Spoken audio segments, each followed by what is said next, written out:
Hello guys and welcome to this next tutorial. So this is the continuation ng creating a fresh environment. So how to add friends in Facebook the right way. So just for the recap nung nakaraang pinag-usapan natin. Sabi ko yung creating a fresh environment, number one na kailangan natin gawin, you make a group, you make a page, okay? Then we make 3 to 5 dummy FB accounts kasi ito yung gagamitin nating pag-add ng friends. Okay, para hindi ma-block yung main account and para mas marami tayong ma-add sa loob ng isang araw. Okay, next we add 10 friend requests a day. So, para hindi po ma-block yung mga account, mas the best and safe was to add just 10 friend requests every day. Now, it's much better na kung meron kayong mga pinsan, kapatid na hindi nag-join, okay? Maganda hiramin mo yung photo, okay? And preferably girl, mas maganda, okay? Mas okay kasi mas madali po yung girl po, mas marami pong nag-a-add. Okay? So, para dun sa dami, mas maganda ganun gawin nyo. Pero pa po dun sa account mo, no? Gawa ka rin ng account mo na dami, gawa ka rin ng account mo na, kunyari, pinsan mo, kapatid mo. Okay? Para pwede mo lang gamitin pag-add. And makikita nyo po, marami pong nag-a-add pagka-girl. Okay? So, pampadami lang po. Okay? How to add friends the right way. Okay? So, number one, bago po kayo mag-add ng friends, i-check nyo muna kung mutual friend is greater than 5. Kapag ka greater po ng 5, wag nyo po add. Ibig sabihin, marami na pong kaibigan nyo na rin. So, wala na pong sense na i-add nyo pa po yun. Okay? Number 2, you make sure na hindi po taga-aim. Okay?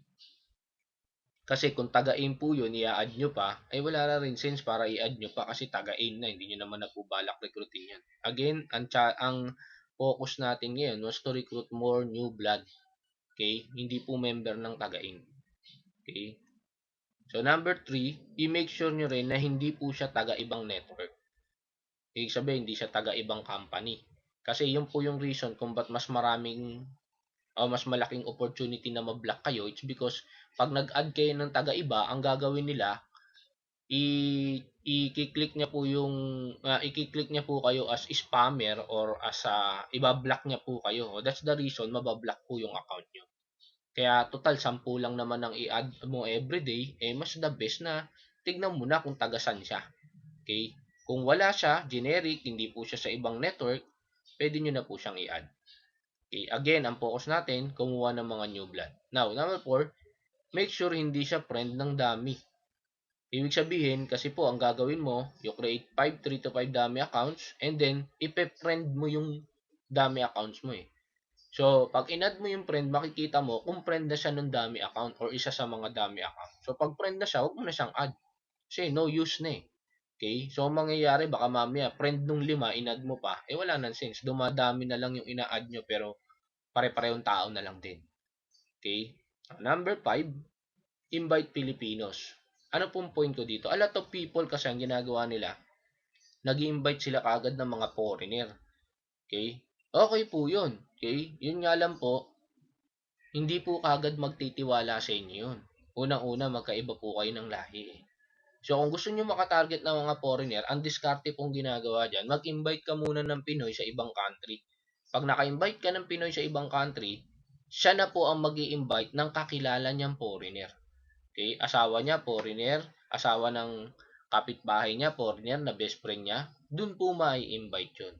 So, huwag ka munang kagad tumarget ng mga foreigner ang mismong i-add mo. Kasi it would be useless. Oo, makaka-invite ka, siguro. Pero bihirang-bihira po yan. Okay? Number 1, may discrimination. Okay? Number 2, hindi yan kagad magtatrust sa'yo. Okay? Kaya nga, mapapansin nyo po, kapwa Pinoy, mas mabilis po yan mag-trust. Okay? Kaya nga, tayo na nga, kapwa Pinoy na natin, i-invite natin, di-discourage pa kayo. Pag foreigner, baka lalo pa po. Okay? So, ito po yung dapat nating tandaan. Okay? So, let's see that in action. Okay? Ito po tayo sa Facebook.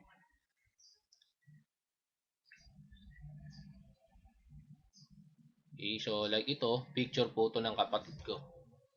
Okay? So, kung makikita nyo po, para mapakita ko lang sa inyo. Ayan o. Sobra pong daming nag-a-add ng friend. Yung iba na-confirm, yung iba hindi pa. So, yes, siya na po ang ina-add. So, yun po yung kagandahan kapag ka po babae. Okay? Kusa ka pong ina-add. And these people, ayan o, one mutual friend, mutual friend, okay, one mutual friend, okay. So, ibig sabihin, roto, pwede ko itong i-confirm. Okay, ito, 5 mutual friends, pwede pa rin. Pero pagka lumagpas ng 5, ay wag na po. Kaya makikita nyo po, puro one mutual friend. Okay? So, ibig sabihin, pwede ko pong i-confirm tong mga to. Okay? So, ako na po ang ina-add on the long run. Okay? Pera pa po, sa pwede mong i-add. Okay?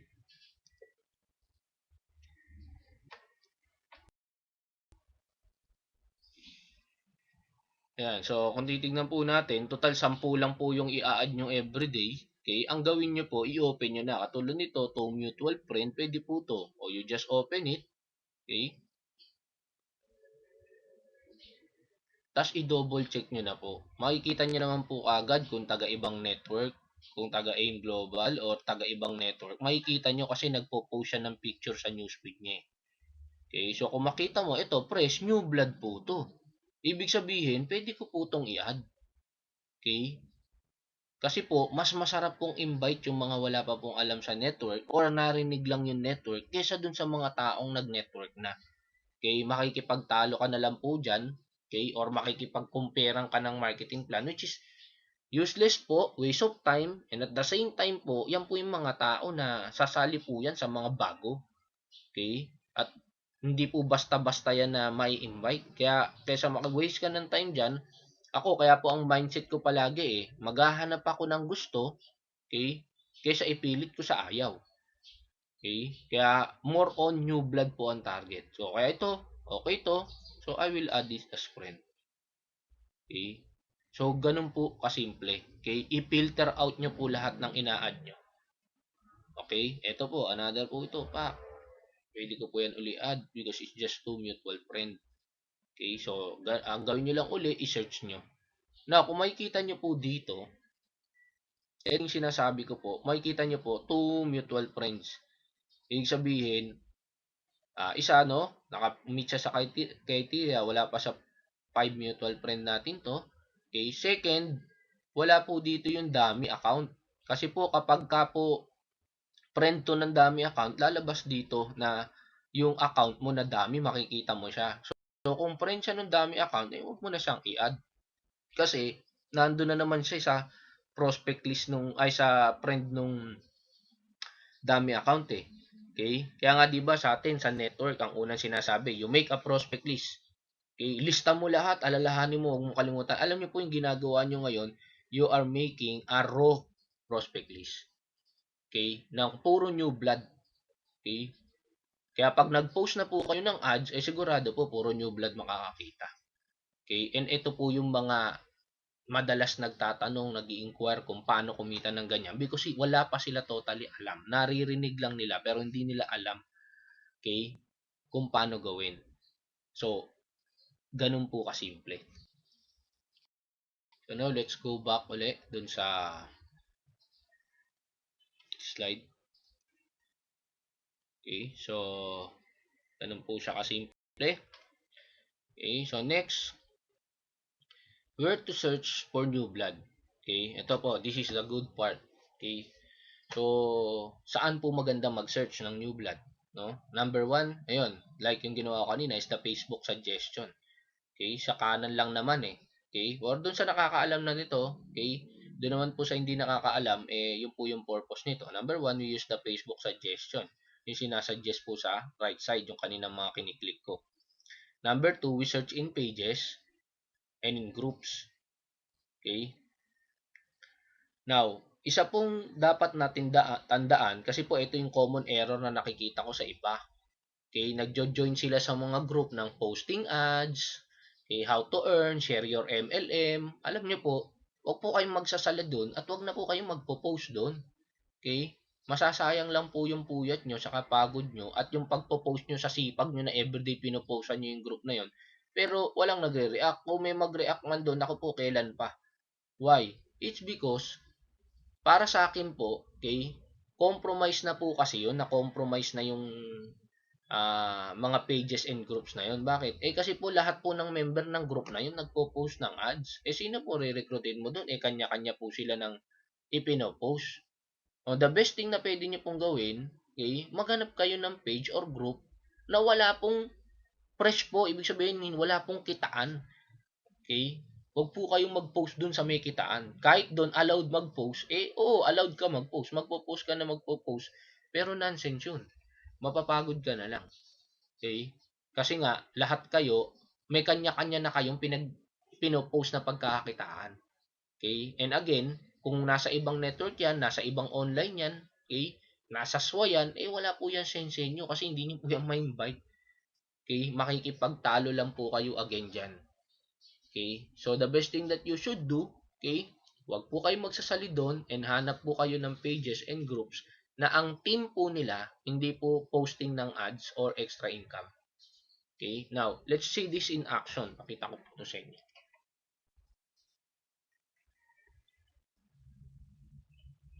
Like I said kanina, okay? Ano na natin to? Okay? Ayan, you could use this one. This is the Facebook suggestion. Okay, so kung ano yung sinasuggest, okay, yun nga lang, piliin nyo. Like to mutual friend, pwede pa po yan.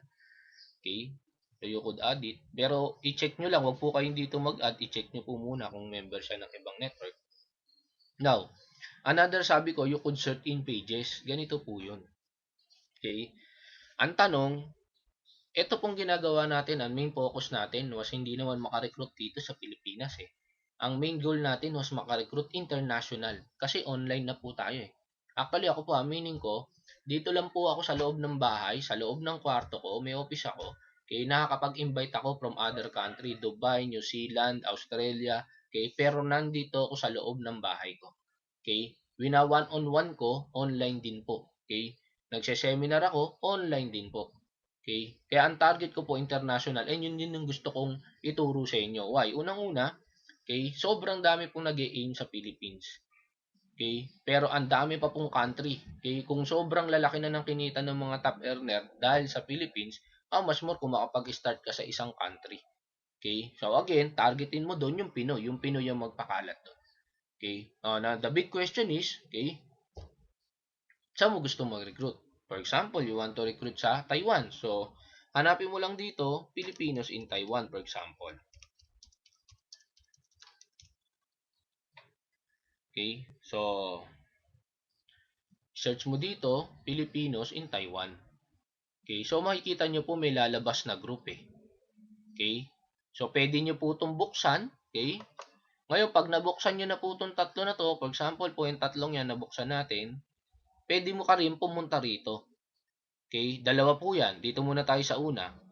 Find all groups named Filipino in Taiwan. Okay? So, open po natin to. Okay? Ito po yung hindi alam nung iba No? Now, punta po tayo dito. Okay? Ang gagawin nyo po dito, okay? Katulad nito, hindi siya group, group sumalabas, no? Ito yung kasing una nating kinilig. Page to. So, pwede nyo po itong i-like Okay? Then, pwede po kayong mag-search dito ng mga tao na member na. Okay? Na nag-like dito.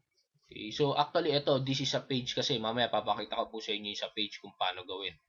Okay? So, ito po yung inopen natin, group. Okay? So, ibig sabihin po, dito po kayo, okay, mag-join. Okay? Why? Kasi po, wala po itong kitaan. Okay? Samahan po to ng mga Pilipino sa Taiwan. So, you could join this group. Yun nga lang po, bawal po mag-post dyan. O yung iba po, pag nag-post ka dyan ng ads, iba-block ka nyan. So, ang goal mo, makapasok ka po sa loob, okay? At makita mo lahat ng member, then doon ka po mag-search one by one. Katulad nito, tingnan ko po to.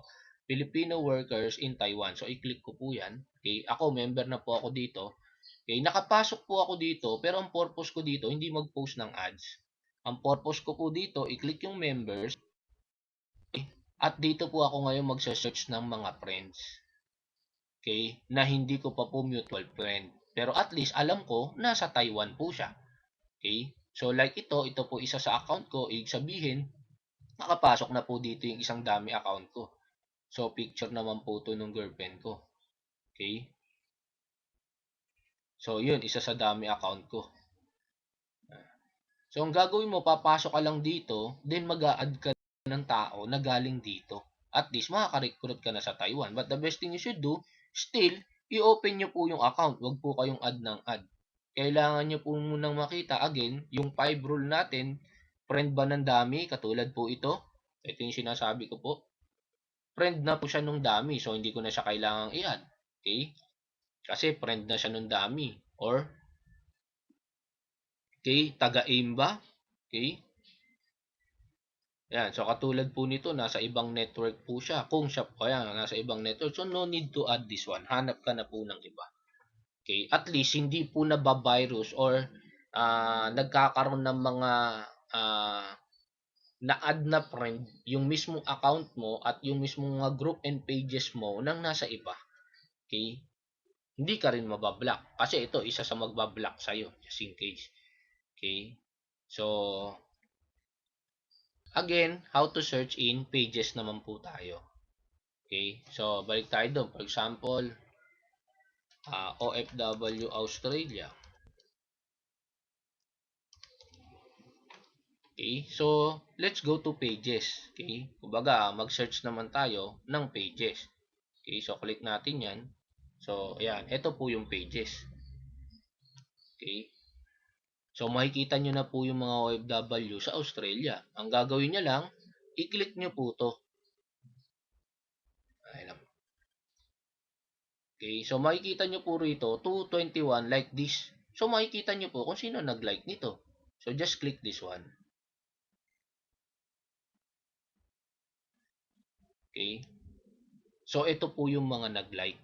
So ibig sabihin, katulad nito, isang taga-aim. Huwag nyo pong i-add yan kasi taga-aim na yan. Okay, ito po. Oh, work at KFC Philippines. So nag-join lang siya diyan. Okay. So, tignan nyo po, kasi meron pong iba rito na hindi lang nabago yung details, pero ang totoo, nasa Australia po sila. Okay? So, you could add these people. Basta ang i-check nyo lang, isa, hindi taga-aim. Ang mutual friends, wala pang 5. Hindi friend ng dami account mo. Okay? And that's the time makakapag-invite ka po ng mga nasa Australia. Okay? Starting with these people. Actually, kaya nila nilike yung Australia na yan. Ibig sabihin, in fact, baka nandun sila or may friend sila na nandun or may pinsan sila na nandun. So, ibig sabihin, these are the people na magiging link mo, okay, para makapag-invite dun. Okay? So, that's the way, okay, you search for new blood. So, ganun lang po kasimple, okay? Impact kasi baka yung trick na to hindi alam nung iba, pero at least now, napanood nyo na, you could apply it, okay? So, kung hirap na kayo maghanap ng mga bagong member, okay? Guys, just follow this instruction, okay? A lot of people, like merong isang bumili sa atin, no, na nakausap ko, ang ginagawa niya naman po, nagpo-post po siya ng how to add more downlines dun sa vlog niya. Okay? Meron siyang ebook, how to add more downlines. Okay? Actually, ako po sinasabi ko, this will not work for you. Magkaiba po kasi yung affiliate marketing sa network marketing. Okay? I'm not against with that, pero iba po kasi yung market nun, iba po ang market mo. Pag taga-aim ka, ang market mo, new blood, hindi po networker. Okay? Kag affiliate marketing ka, may binebenta ka na something, or ayun, katulad nun, yung book na binebenta or binibigay was how to sponsor more downlines. It's because ang target niya po, hindi mo target yung new blood dun. Kasi sponsor more downlines. Ibig sabihin, ang target ng tao was magturo dun sa mga katulad nyo na networker kung paano mag-sponsor. So, ibig sabihin, pwede niya pong gamitin yun para sa inyo kasi ang market niya po was networker. Pero kayo po, kung gagamitin nyo yun at ilalagay nyo sa vlog na binili nyo po sa amin or sinubscribe nyo po sa amin, magiging useless po sa inyo yun. Bakit? Kasi po, ang market mo po, hindi po yung mga member na. Ang market mo po, okay, was yung mga new blood. Kaya pag nilagay mo po doon how to sponsor more downlines, ay iiwasan po ng tao yung vlog mo. Unang-una, bakit? Ayoko nga ng networking. Ayoko nga ng magre-recruit tapos nakalagay dyan sa vlog mo how to sponsor more downlines. Okay? Ang magsasubscribe lang dun sa email listing na yon was yung mga taong nasa ibang network. para malaman kung paano sila magre-recruit. Pero hindi para magpa-recruit sa AIM, kundi para mag-recruit sa sarili nilang network. So that would be useless. I'm not against with that book. Actually, napakaganda po no. Mas maganda po matuto kayo doon. Okay? And then, natuto kayo doon, then you use these tools para ipakalat. I'm just suggesting na magkaiba po kasi ng market. Iba yung market niya, iba rin yung market nyo. Kaya po ito, sabi ko nga sa kanya, sis, tignan mo na lang tong ginagawa ko kasi ito, para to sa network. Ang target mo dito, new blood, yung walang alam sa network. Uumpisahan mo palang posan ng mga cheque, ng mga proof. Okay, dito ka mag-start. Okay, so sana po, ako po sa akin, suggestion lang yun, pero kung yung pa rin po ang diskarte nyo, wala po akong magagawa. Gusto ko lang maipakita sa inyo yung ah reason kung bakit hindi ko sinasuggest na ganun ang gawin nyo po para hindi po masayang. Baka po, imbis na makakuha kayo ng new blood, pagkapunta pa lang po sa vlog nyo, nakita nyo, wala to, recruiting to. Alis na kagad yung tao. Okay? So, sayang po. Okay? Nag-friends ka pa ng mga new blood, tapos, yun naman ang makikita. So, it would be useless. Okay? Ang suggestion ko, bilin mo, basahin mo. After that, i-apply mo. Yun po ang magiging mangyayari po. Okay? Now, so, balik po tayo dun sa slide.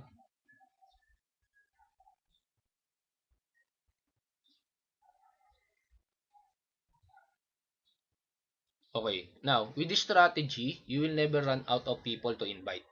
Okay? Kaya po yung maganda, yun po yung maganda sa online. Sa offline, magli-list ka 100 na kakilala mo na yung iba hindi mo makita at yung iba hindi mo rin makita sa FB. So why waste time? Okay? If there are a lot of people na nandyan sa Facebook. Okay? Kaya nga po dati marami nakikipagtalo sa akin, sabi sa akin, pare hindi lahat ng tao may PC. Okay?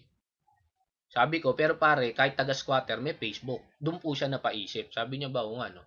Okay? Ibig sabihin, yung mga tao, kahit walang computer, nakakapag-Facebook, may sariling Facebook account. Ibig sabihin, nagre-rent ng computer, may paraan. Okay? Lalo po ngayon, di ba? Ang dami na pong mga plan sa cellphone, nag-o-offer sa mobile, okay, ng free Facebook. In fact, Globe and TM is giving free Facebook. Okay? So, ibig sabihin, ang kagandahan po nito, okay, pwede mo pa rin gamitin yung Facebook. Okay? And since pwede nating i-integrate yung vlog sa loob ng Facebook, pwede mong ibato yun sa kanila. Okay? So, yun po yung kagandahan ng vlog po natin. Second, it's because yung vlog po natin mobile ready. Ibig sabihin, kahit sa cellphone tignan, okay, or sa cellphone ka mag-share, magagamit mo. Okay? Now, dito po sabi ko, there are strangers or ang tawag nga po natin sa network dyan, so as friends you do not know yet. Okay? So, there are still friends you do not know yet. Okay? So, yung kanina pong mga strategy na tinuro ko was how to find these new friends through that stranger. Okay? Kaya suggestion ko, you don't be afraid to be rejected by your common friends. Why? Kasi sobrang daming tao po na may invite. Okay? If alam mo lang kung paano yung tama na gagawin. Actually, there are a lot of people using Facebook, okay? But there are minor mistakes na hindi po nila napapansin. Like kanina po yung in-explain ko na nagjo-join sa mga posting ads and so on, etc. So, yun yung minor na mga errors na nagagawa mo na yun nagpapatagal sa'yo. Okay, so ito po, hinimay ko na po with the first and the second video, okay, kung paano po mag-add ng new blood. Okay, so you like our page, okay? Online marketing for in global. Okay, so dito po makikita niyo po lahat yung mga tutorials na ginagawa ko, okay? And at the same time po, okay, dito rin po ako mag-a-add ng mga pictures ng vlog, okay? Yung mga susunod naman po na tutorial ko, ipapakita ko kung paano gagawing mas simple yung pag-share sa Facebook.